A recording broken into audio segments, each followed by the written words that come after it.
ആദ്യം തൊട്ടേ ഉണ്ട് ഈ ജസ്ന സലീം ഉണ്ട് ഈ ഭയങ്കര ഫേമസ് ആയിട്ടുണ്ടായിരുന്നത്. ഗുരുവായൂരപ്പനുണ്ട് ഈ ഫോട്ടോ ഒക്കെ വരയ്ക്കുന്നത്, അതോടെ തന്നെ പ്രധാനമന്ത്രിക്കും ഫോട്ടോ ഒക്കെ വരച്ചു കൊടുത്തിട്ടുണ്ടായിരുന്നു. അതുകൊണ്ട് തന്നെ ഭയങ്കര ഫേമസും കാര്യങ്ങളൊക്കെ ആയിരുന്നു. വേറൊരു മതത്തിലുള്ള പെൺകുട്ടിയുണ്ട് ഇത് കണക്ക് കണ്ണൻ്റെ പടമൊക്കെ വരയ്ക്കുന്നത്, അത് ഭയങ്കര ഫേമസ് ആയിട്ടൊക്കെ പോയിട്ടുണ്ടായിരുന്നു. ഒരുപാട് പേര് ആ സമയത്ത് ജസ്നയ്ക്കെതിരെയൊക്കെ ഉണ്ടെങ്കിൽ മോശമുള്ള രീതിയിലൊക്കെ പറഞ്ഞിട്ടുണ്ടായിരുന്നു. ആ സമയത്ത് എല്ലാവരും സപ്പോർട്ടൊക്കെ ചെയ്തിട്ടുണ്ടായിരുന്നു ജസ്നെ. പക്ഷേ സമയം കഴിയുന്നവരും അനുസരിച്ചുണ്ടെങ്കിൽ അത് ഭയങ്കരമായിട്ട് കൂടി വന്ന് ചെയ്യുന്ന കാര്യങ്ങളുണ്ടെങ്കിൽ ആൾക്കാരെ കാണിക്കാനെന്നുള്ളൊരു കോപ്രായ രീതിയിലായി. ഇപ്പം തന്നെ നോക്കിക്കഴിഞ്ഞാൽ ലേറ്റസ്റ്റ് ആയിട്ടുണ്ടെങ്കിൽ ജസ്നെ ഒരു വീഡിയോ ഇട്ടിട്ടുണ്ടായിരുന്നു, ഇത് എനിക്ക് കണ്ണന് പായസം ഉണ്ടാക്കി കൊണ്ടു കൊടുക്കാൻ പോകുന്നുള്ള രീതിയിലൊക്കെ ആയിരുന്നു.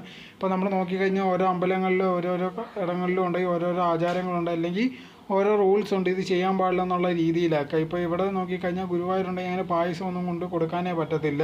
അവിടെ നിന്ന് നമുക്ക് വാങ്ങിച്ചതിന് ശേഷം കഴിച്ച് വീട്ടിലേക്ക് പോകും. അതല്ലാതെ ഉണ്ടെങ്കിൽ നമ്മളുണ്ടാക്കുന്നതൊന്നും അവിടെ കൊണ്ടുപോയി അങ്ങനെയൊന്നും നീതിക്കാനും അങ്ങനത്തുള്ള കാര്യങ്ങളൊന്നും നടക്കുന്നില്ല. പക്ഷേ അതിന് പകരം അതൊന്നും അറിഞ്ഞിട്ട് പോലും ഉണ്ട് ഇത് കണക്ക് ജസ്റ്റിനെ ചെയ്യുന്നത്. ഒരുപാട് പേരുണ്ടെങ്കിൽ ഇവർ മനഃപൂർവ്വം ഇത് കണക്ക് എന്തോ പ്രശ്നം ഉണ്ടാക്കാൻ വേണ്ടി ചെയ്യുന്നതാണെന്നുള്ള രീതിയിലൊക്കെ പറയുന്നതാണ്. പക്ഷേ എന്നാൽ പോലും ഉണ്ടെങ്കിൽ ജസ്റ്റിനെ അതിനെ വലിയ കാര്യമായിട്ടൊന്നും എടുക്കുന്നില്ല. അതിന് മറുപടി എന്നുള്ള രീതിയിലും പ്രത്യേകിച്ച് ജസ്റ്റിന് ഒരു കാര്യവും പറയുന്നതും ഇല്ല.